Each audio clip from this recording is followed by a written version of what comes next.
Time now for your forewarned weather with Chief Meteorologist Alana Brophy.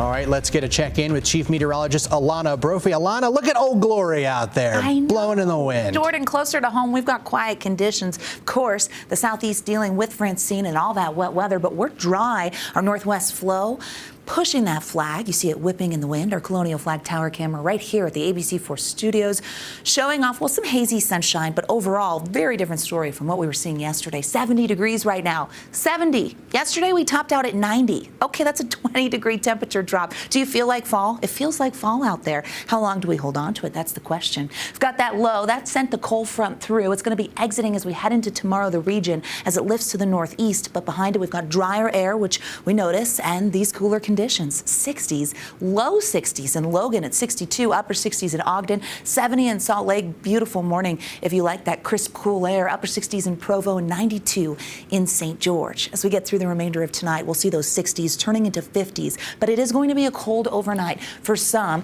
By ABC4 News at 10, we're at 58 and still dropping. Expecting a lot of 40s out there. And there's a portion of the Beehive state underneath a freeze warning. We'll get to that in a second because that means the backyard garden is done for. Bald Mesa from Moab shows the wildfire smoke we saw along the Wasatch Front yesterday. Our cold front has taken that thick smoke and pushed it into eastern Utah. The front is exiting the state. It's going to move out of here, and as it does, we'll get quieter conditions. I want to show you the Futurecast smoke model because there's that thick, dense smoke we saw originating from Southern California wildfires. Notice how that's kind of tied to the movement of the front. What you're seeing in the north right now as we put this into motion, it does look like a dense, thick plume of smoke. We are anticipating another wave of smoke from the Pacific Northwest. But with cooler and wetter conditions, our northwest flow bringing in some mixing, this vertically integrated map shows upper level smoke. And at the surface, it's not too bad. We've got patchy smoke out there, but overall, very different story from yesterday. By tomorrow morning,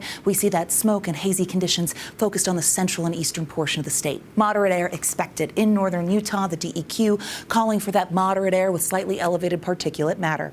It's Thursday, Friday Eve, as some of us like to call it. We look at our drought monitor with the current standings. They're new today. Lots of yellow here. Abnormally dry conditions. 79% of Utah facing that. When it comes to moderate drought, 9.5% of Utah over in the West Desert, southwestern corner of the state, underneath the moderate category. This has not changed since last week. We've stayed pretty static when it comes to drought conditions in comparison last week to this week. Futurecast shows the exiting front, high pressure taking over. We have low-level cool air for our Friday, so we stay below average. But we do warm back up into the weekend. We also know that an increased southerly flow by Sunday, the model wants to bring in some spotty storms. The possibility is there, and we get another fall system coming from the Pacific Northwest early next week. Here we go into Monday. Eastern Utah has a few storms, but we're thinking Tuesday. I'll show you on the 7-day. Temperatures tomorrow really pleasant. 82 is our average, but we're going mid-70s or low 70s depending on where you are. 80s in Moab, 92 in St. George. Places like Tooele and Ogden looking really nice.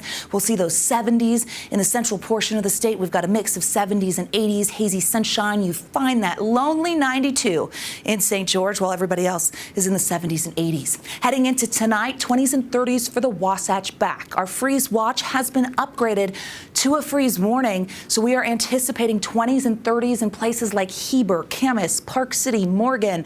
You want to make sure that you harvest the last of the backyard garden. Big picture brings in mild temperatures for your weekend, and here's that next storm. Looks like it's going to move in from the Pacific Northwest. We're still nailing down the timing, but it does bring the potential of wet weather and cooler air. Noticeable here on the 7-day. Scattered storms Monday, slight chance Sunday and Tuesday, and then you're going to notice those numbers really taking a fall, like it's fall. Wasatch Front below average. I love a nice Friday in the 70s. Going to be great for Friday night football. We do get active into next week, but it's going to feel really nice tomorrow. Feels great out there today. I'll take that. All right, Alana, thank you.